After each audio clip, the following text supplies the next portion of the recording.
Haya ndugu zangu wale ambao mnaishi jijini Dar es Salaam pamoja na mikoa mingine na mnahitaji huduma ya kutengeneza magari. Abu Garage amerudi akiwa na ameboresha huduma zaidi. Kama unahitaji kunyosha bumper ya gari yako, unahitaji kufanya overhaul ya gari lako, labda limeharibika na pengine gari lako unahisi kama linakuchosha, unataka kubadili rangi, unataka gari lako litengenezwe katika namna yeyote ile, basi bwana Abu Garage ametuletea huduma bora kabisa ambapo anatumia vifaa vya kisasa katika utengenezaji wa magari. Abu Garage anapatikana Sayansi Kijitonyama jijini Dar es Salaam, na kama pia upo mkoani na unahitaji kuweza kutengenezewa gari lako lirudi katika muonekano mpya kabisa, lionekane kama gari jipya, basi piga simu sasa hivi kwa bwana Abu Garage kwa 0716 76 44 50, na baada ya hapo atakutengenezea gari lako. Wanatumia flybar katika utengenezaji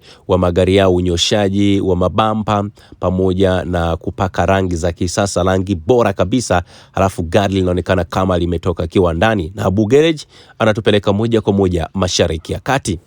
Kuna wasiwasi mkubwa sana ambao hivi sasa unatanda Mashariki ya Kati kwamba huenda pengine kwamba armada ya Marekani ilikuwa ikielekea Iran, ingawa alisema ana matumaini kuwa hata lazimika kuitumia.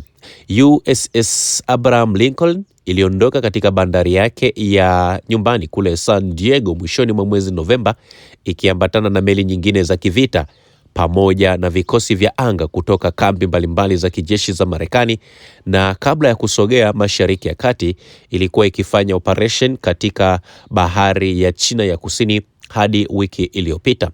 Kwa mujibu wa taarifa, meli hiyo sasa ipo karibu na Iran na ndani ya umbali ambao unaruhusu mashambulizi ya kijeshi endapo yatahitajika.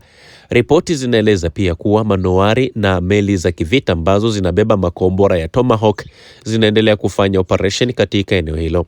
Aidha, ulinzi wa anga umeimarishwa huku ndege za kivita aina ya F-15 zikiwekwa katika kambi za kijeshi za Marekani katika eneo hilo, ikiwemo Jordan, kama alivyobainisha mmoja ya maafisa wa Marekani siku kadhaa ambazo zimepita. Maafisa wa Marekani wamesema hatua hizi za kijeshi zinalenga kuimarisha ulinzi wa vikosi vya Marekani vilivyopo katika eneo hilo kutokana na kuongezeka kwa mvutano, huku pia wakitoa uwezekano wa kuchukua hatua za kijeshi endapo itailazimu Marekani kufanya hivyo.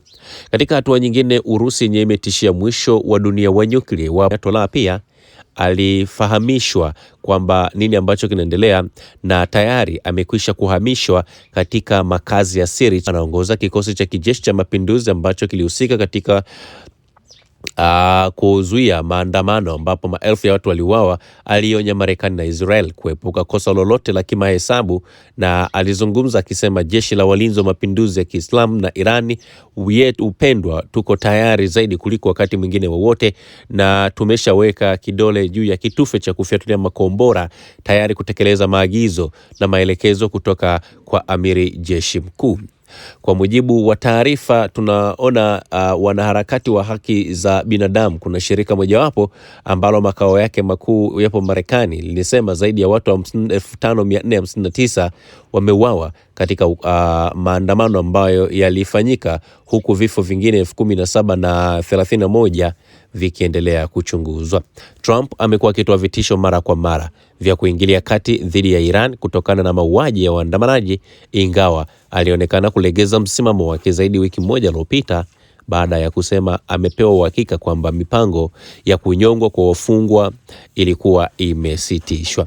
Akizungumza ndani ya ndege ya Air Force One alipokuwa akirejea kutoka Davos siku ya Alhamisi, Trump alisema, ni mnukuu, "Tuna meli nyingi zinazoelekea upande huo, kwa tahadhari tu. Ningependa kuona hatukuna chochote kinatokea, lakini tunawafuatilia kwa karibu sana na tuna armada operation." Akisema zilikuwa za kushangaza sana.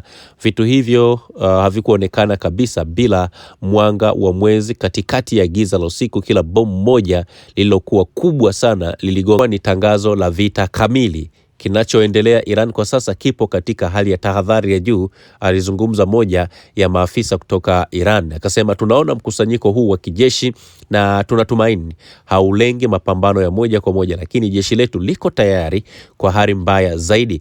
Ndio maana kila kitu kipo katika tahadhari ya juu katika taifa hilo la Iran.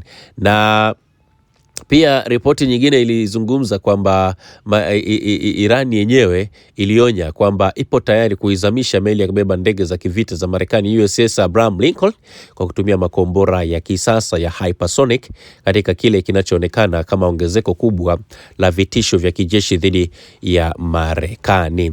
Na kwa mujibu wa taarifa ambazo zilizungumzwa na jeshi la walinzi wa mapinduzi ya Kiislamu, walisema tishio hili la moja kwa moja la kushambulia na kuizamisha meli hiyo endapo ilitachokozwa. Kauli hiyo ilielezwa kuwa sehemu ya msimamo mpana wa Tehran wa kuidhalilisha au kuiwaambia wa Marekani kwamba wa Iran wao hawana mtu ambaye wanamuogopa.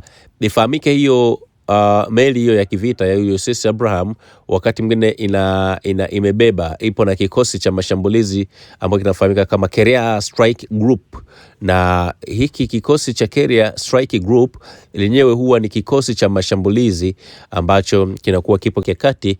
Marekani sasa hivi wanafikiria uwezekano wa kuzingira au kuweka mzingiro wa kijeshi baharini dhidi ya Irani badala ya kufanya mashambulizi ya moja kwa moja ya kijeshi, wakitumia mkusanyiko mkubwa wa vikosi vya kijeshi na kuilazimisha Tehran kurejea kwenye meza ya mazungumzo. Inaitwa kinetic strike, na hii pia imethibitishwa na mtaalamu wa masuala ya Iran anaitwa Dan Siltrowinsk, mtafiti mwandamizi katika taasisi ya tafiti za usalama wa taifa Institute for National Security Studies NISS, ambapo alisema tathmini yake akisema kwamba idadi kubwa ya meli za kivita za Marekani ambazo zinaelekea Mashariki ya Kati, ikiwemo meli za kubeba ndege za kivita pamoja na meli za msaada. Kwa mujibu wake, hali hiyo inatoa unyumbufu wa kiutendaji ambao unaiwezesha Washington kuzingatia shinikizo la kiuchumi badala ya kuanzisha moja kwa moja kampeni ya mashambulizi ya anga. Kwa maana ya, anasema Marekani wanapeleka silaha hizo pale kwa ajili ya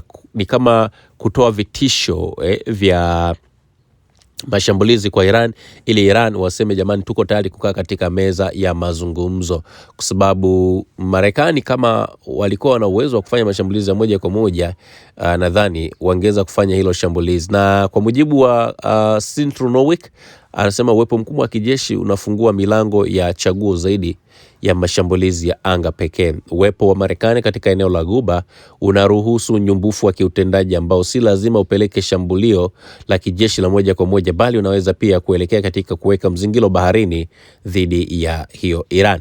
Kwa upande wa Israel, Krinowitz anasema kuwa Tel Aviv inapendelea Marekani iongee. Kuwa mshauri wa usalama wa taifa la Israel Eyal Hulat alisema inawezekana kuwa kutokana na shinikizo hili Marekani inaweza kumshawishi kiongozi wa Iran kukubaliana na masharti yao na kurejea mezani kwa ajili ya meza ya mazungumzo. Kwa hiyo Marekani ni kama wanapitisha hizo kwa vitisho, na tutakumbuka moja ya vita, kwa hiyo hamna sababu ya kuhofia jambo lolote.